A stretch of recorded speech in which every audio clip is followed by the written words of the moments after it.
প্রিয় দর্শক, কামিজের সাইটের পাড় দিয়ে এই ইয়োক কিভাবে তৈরি করবেন জেনে নিন। প্রথমে আমরা যে গলা তৈরি করব ঠিক সেই গলাটি কাটিং করে নিতে হবে। তো 1/2 ইঞ্চি সেলাইয়ের মার্জিন একটা দিয়ে নিতে হবে। গলার ছড়ানো দিতে হবে। গলার ছড়ানো 2 ভাগের 1 ভাগ।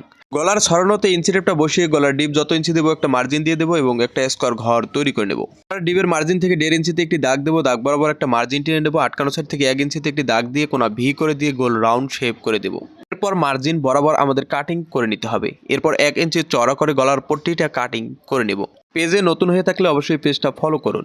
এরপর বডির পার্টের সোজা দিকটা উপরের দিকে রেখে আমাদেরকে 4 থেকে 4.5 ইঞ্চিতে একটি দাগ দিয়ে নেব। পায়ের 2 সাইডটা সমান করে ভেঙে নিতে হবে। এরপর আমাদের বডির মাঝ বরাবর এইভাবে বসিয়ে এক সমান করে একটি সেলাই দিয়ে নিতে হবে। কোমর পর্যন্ত সেলাইটা এসে কাপড়টা এইভাবে ঘুরিয়ে ভেঙে নিতে হবে। কোনাও রাখতে পারেন বা 4 কোনাও করে দিতে পারেন। তো 4 কোনা করে দেবো আমরা। তো 4 কোনার জন্য এইভাবে কোনাটা উপরের দিকে নিয়ে আমাদেরকে বালিশের কাভারের মতো যে নিয়মে আমরা কোনাতে সেলাই দিই ঠিক একই নিয়মে সেলাইটা দিয়ে নেব। এরপর অপর সাইডে একই নিয়মে সেলাইটা লোবে লোবে নিয়ে যাব। এরপর পট্টির চারপাশে আমাদেরকে এক সমান করে সেলাইটা দিয়ে নিতে হবে। আঁকাবাঁকা করা যাবে না। আশা করি ইয়োকটা কিভাবে তৈরি করবেন তা বোঝাতে পেরেছি।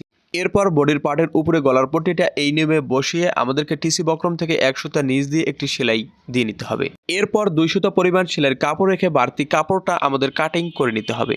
কোনাতে ভালোভাবে কেটে দিয়ে গলাটা আমাদের উল্টিয়ে নিতে হবে। তো ভিডিওটা কেমন লাগলো অবশ্যই কমেন্ট করে জানিয়ে দেবেন। ধন্যবাদ।